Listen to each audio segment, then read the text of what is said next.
প্রিয় শিক্ষার্থীবৃন্দ, আসসালামু আলাইকুম। তোমরা অনেকেই তোমাদের ফিজিক্স 2 বিষয়টির একটি সাজেশন চেয়েছিলে।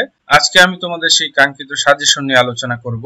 তাহলে চলো আর কথা না বাড়িয়ে আমরা আমাদের মূল আলোচনায় চলে যাই। শিক্ষার্থীবৃন্দ, আজকের এই সাজেশনে আমি মূলত রচনামূলক প্রশ্নগুলো নিয়ে আলোচনা করেছি।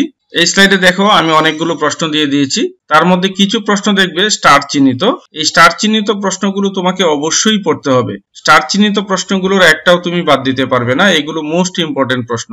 বিগত বছরগুলোতে এই প্রশ্নগুলো বারবার এসেছে। তো এখানে দেখো প্রথমে যে প্রশ্ন দুইটা দিয়েছি 1 এবং 2, এই দুইটা হচ্ছে মূলত প্রথম অধ্যায়ের প্রশ্ন।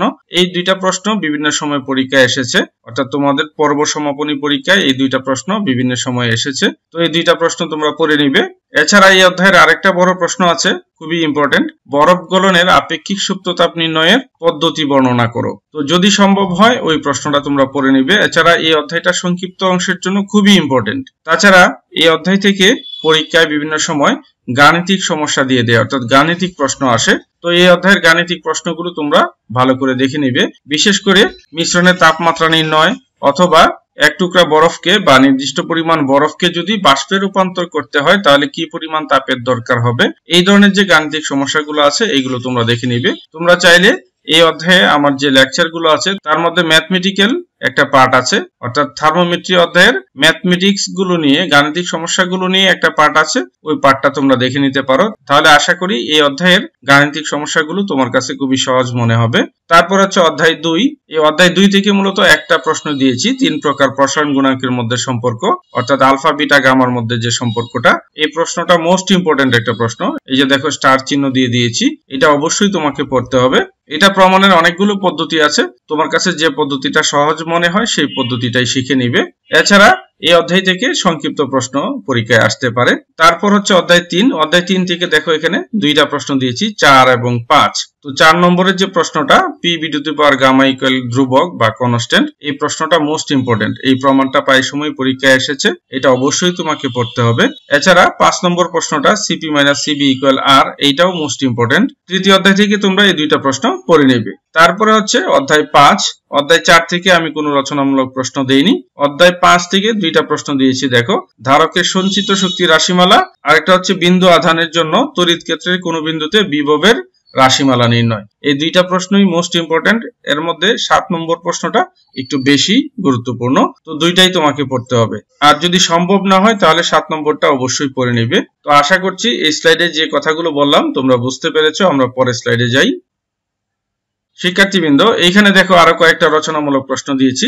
এই স্লাইডের প্রত্যেকটা প্রশ্নই স্টার চিহ্নিত, অর্থাৎ এই প্রশ্নগুলো তোমাকে অবশ্যই পড়তে হবে।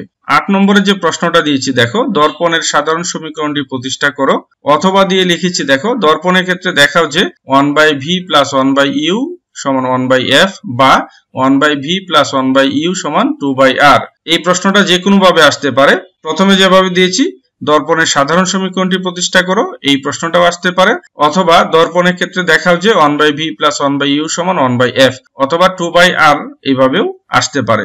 আর প্রশ্নটা যদি একটু কঠিন হয় সেক্ষেত্রে হয়তো বা দর্পণের জায়গায় অবতল বা উত্তল দর্পণ কথাটা লেখা থাকবে। সেক্ষেত্রে তোমাকে উত্তল এবং অবতল উভয় দর্পণের ক্ষেত্রে এই যে সমীকরণটা কিভাবে প্রতিষ্ঠা করা যায় বা বের করা যায় সেই প্রমাণটা তোমাকে জানতে হবে। অর্থাৎ অবতল এবং উত্তল দুইটা প্রশ্নই তোমাকে শিখে নিতে হবে। সাধারণত পরীক্ষায় শুধুমাত্র দর্পণ কথাটা লেখা থাকে, সেক্ষেত্রে অবতল দর্পণটা তোমরা আনসার করবে, কারণ অবতল দর্পণের ক্ষেত্রে এই প্রমাণটা একটু সহজ।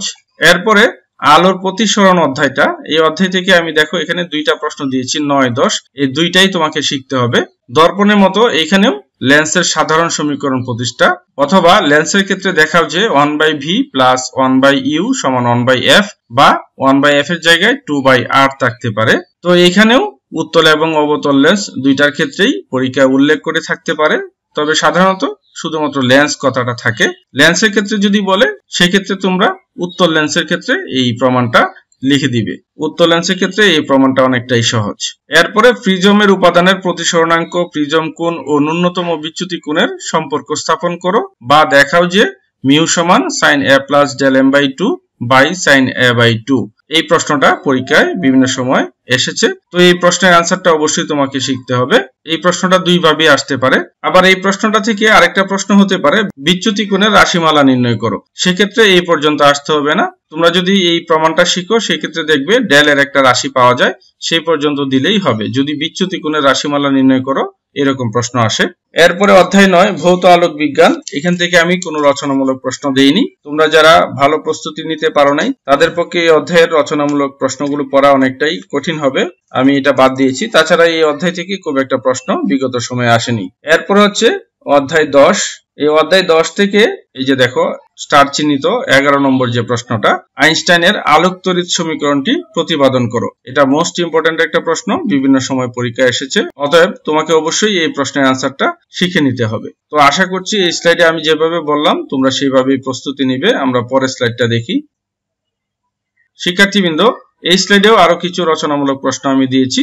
12 এবং 13 এই যে দুইটা প্রশ্ন মূলত অধ্যায় 11 থেকে পরমাণুর গঠন নামে যে অধ্যায়টা আছে, এই দুইটা প্রশ্ন এই অধ্যায়ের মোস্ট ইম্পর্টেন্ট প্রশ্ন। বিশেষ করে 12 নম্বর প্রশ্নটা খুবই গুরুত্বপূর্ণ। তো যদি সম্ভব হয় এই দুইটা প্রশ্ন এই অধ্যায় থেকে পড়ে নিবে। আর যদি কারো পক্ষে সম্ভব না হয় বা আমি পূর্বে যেরকম বলেছি পাশ করাটাই যদি তোমার কাছে চ্যালেঞ্জ মনে হয় সেক্ষেত্রে এই দুইটা প্রশ্ন না পড়লে চলবে। তবে 13 নম্বর প্রশ্নটা খুবই সহজ, তোমরা স্কুল লাইফ থেকে এই প্রশ্নটা পড়ে এসেছো। যদি এই অধ্যায় থেকে রচনামূলক কোনো প্রশ্নের আনসার শিখতে না পারো তারপরেও 13 নম্বর যে প্রশ্নটা আছে সেটা তোমরা পড়ে নিবে, যেহেতু এটা স্কুল লাইফ থেকে তোমরা পড়ে এসেছো। তারপর হচ্ছে অধ্যায় 12 নিউক্লিয় পদার্থ বিজ্ঞান। এই অধ্যায় থেকে দেখো একটা প্রশ্ন দিয়েছি, তেজস্ক্রিয় ক্ষয় সূত্র, এটার প্রমাণ। তো এটা খুবই ইম্পর্টেন্ট একটা প্রশ্ন, বিভিন্ন সময় পরীক্ষায় এসেছে, এটা অবশ্যই তোমাকে পড়তে হবে। এই যে দেখো আমি স্টার চিহ্ন দিয়ে দিয়েছি। এরপরে আধুনিক পদার্থ বিজ্ঞান, এখান থেকে আমি কোনো রচনামূলক প্রশ্ন দেইনি, অর্থাৎ অধ্যায় 13 থেকে কোনো রচনামূলক প্রশ্ন আমার সাজেশনে দেইনি। তোমরা এই অধ্যায় থেকে শুধু সংক্ষিপ্ত অতি সংক্ষিপ্ত অংশে প্রস্তুতি নিবে। তারপরে অধ্যায় 14। অধ্যায় 14 থেকে দেখো তিনটা প্রশ্ন দিয়েছি, তিনটাই মোস্ট ইম্পর্টেন্ট। এর মধ্যে 16 নম্বর প্রশ্নটা বেশি ইম্পর্টেন্ট, তবে আমি সাজেস্ট করব এই তিনটাই পড়ে নিবে। এছাড়া এই অধ্যায়ে আরেকটা প্রশ্ন আছে দৈর্ঘ্য সংকোচন সম্পর্কিত, যদি সম্ভব হয় সেই প্রশ্নের আনসারটাও শিখে নিবে। তো এখানে যে তিনটা প্রশ্ন দিয়েছি 15, 16 এবং 17, এর মধ্যে কাল দীর্ঘায়ন কি দেখাও যে t = t0/√1 - v²/c², অর্থাৎ কাল দীর্ঘায়নের যে প্রশ্নটা এটা মোস্ট ইম্পর্টেন্ট, এটা সংক্ষিপ্ত অংশেও আসতে পারে। যেহেতু সংক্ষিপ্ত অংশেও আসতে পারে অতএব এটা তোমরা অবশ্যই পড়ে নেবে। তারপরে 16 নম্বর প্রশ্ন আইনস্টাইনের ভর শক্তি সমীকরণ বা E = mc² প্রমাণ। তো এই প্রশ্নটা মোস্ট ইম্পর্টেন্ট একটা প্রশ্ন, এটা বিগত পর্বগুলোতে বারবার এসেছে, অতএব এই প্রশ্নের আনসারটা অবশ্যই তোমাকে শিখতে হবে। তারপরে 17 নম্বর প্রশ্নটা, এটাও খুবই গুরুত্বপূর্ণ একটা প্রশ্ন, এটাও পরীক্ষা আসার মতো। ভরের আপেক্ষিকতা হতে দেখাও যে m = m0/√1 - v²/c²। এই প্রশ্নটা তোমরা অবশ্যই শিখে নিবে। এরপরে দেখো প্লাস দিয়ে লিখেছি গাণিতিক সমস্যা, অধ্যায় 1, 5, 8।